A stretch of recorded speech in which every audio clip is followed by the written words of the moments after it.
नमस्कार हरि प्रेमियों, आपका हमारे YouTube चैनल में स्वागत है। सभी दर्शकों को जय माता दी।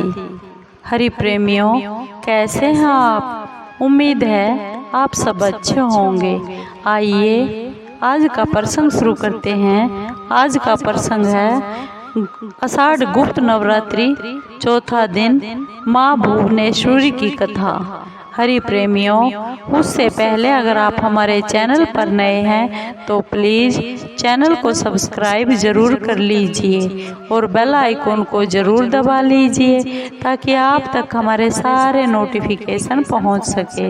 हरि प्रेमियों, आपका एक भी सब्सक्राइब हमारे लिए बेहद मायने रखता है। हरि प्रेमियों, आइए आज का प्रसंग शुरू करते हैं। माँ भुवनेश्वरी की कथा। आज गुप्त नवरात्रि का चौथा दिन है और भक्त माँ भुवनेश्वरी की पूजा अर्चना करेंगे। माँ भुवनेश्वरी को संसार भर के यश और ऐश्वर्य की देवी माना जाता है। भुवनेश्वरी यश और शक्ति का पंचम स्वरूप है। इसी रूप में माँ ने त्रिदेवों को दर्शन दिए थे। माँ भुवनेश्वरी को 10 महाविद्याओं में 4 स्थान प्राप्त हैं। पौराणिक मान्यताओं के अनुसार माँ भुवनेश्वरी जगद्धात्री भी कहा गया है। माँ भुवनेश्वरी 14 भुवनों की स्वामिनी है और माँ की पूजा चंदन, कुमकुम, नैवेद्य, लाल फूलों और सिंदूर, रुद्राक्ष की माला फल से करनी चाहिए और माँ का कथा का पाठ करना चाहिए। प्रेमियों, पुराणों के अनुसार माँ की कथा इस प्रकार है। काल की शुरुआत में ब्रह्मा, विष्णु और रुद्र यानी भगवान महेश शिव जगत की संरचना प्रारंभ कर रहे थे। वहाँ एक उड़ता हुआ रथ उनके सामने आ गया और एक आवाज ने उन्हें रथ में बैठने का आज्ञा दे दी। जैसे ही त्रिदेव रथ में बैठे, यह मन की गति से उड़ने लगा और उन्हें अजीब से एक स्थान पर ले जाकर छोड़ दिया।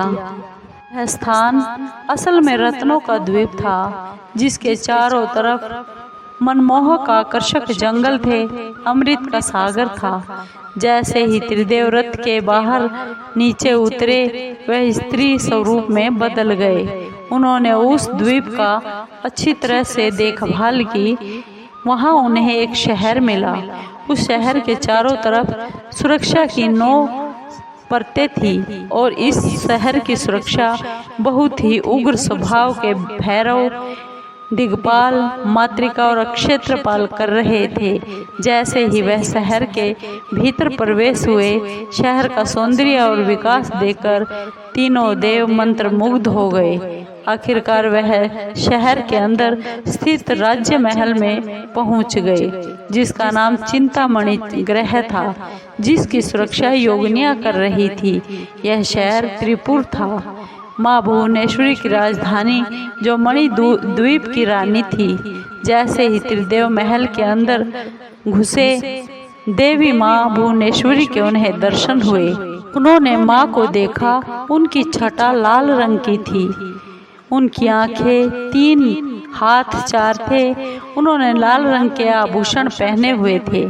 उनके शरीर पर लाल चंदन का लेप किया हुआ था और लाल कमल की माला गले में पहनी हुई थी। बाएं हाथ में उन्होंने अंकुश और पास पकड़ा हुआ था और दाहिने हाथ में वरदा मुद्रा और अभय दिख रहा था।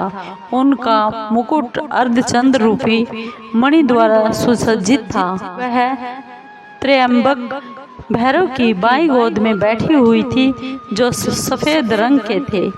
उन्होंने श्वेत रंग के कपड़े पहने हुए थे। उनके बाल उलझे हुए दिख रहे थे।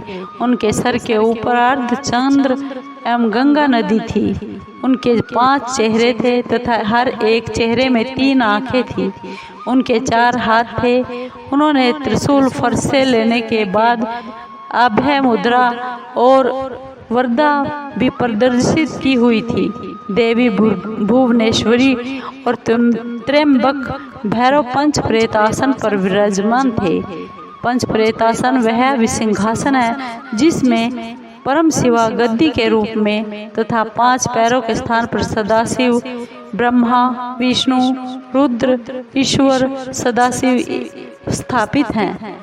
इन सब की सेवा में बहुत सी योगनियाँ थी। इनमें से कुछ पंखा डोल रही थी, कुछ कपूर डालकर पान के पत्ते समर्पित कर रही थी, कुछ नए शीशे पकड़ी हुई थी, कुछ नारियल पानी, घी, शहद समर्पित कर रही थी, कुछ माता के बालों का श्रृंगार करने के लिए तैयार खड़ी थी, कुछ देवी के मनोरंजन के लिए नाच गाने में लिप्त थी। त्रिदेव ने वहाँ पर असंख्य ब्रह्मांड देखे। हर ब्रह्मांड में उनकी तरह ही त्रिदेव थे और यह सब उन्होंने माता भुवनेश्वरी के पैरों के नाखून में भी देख लिया।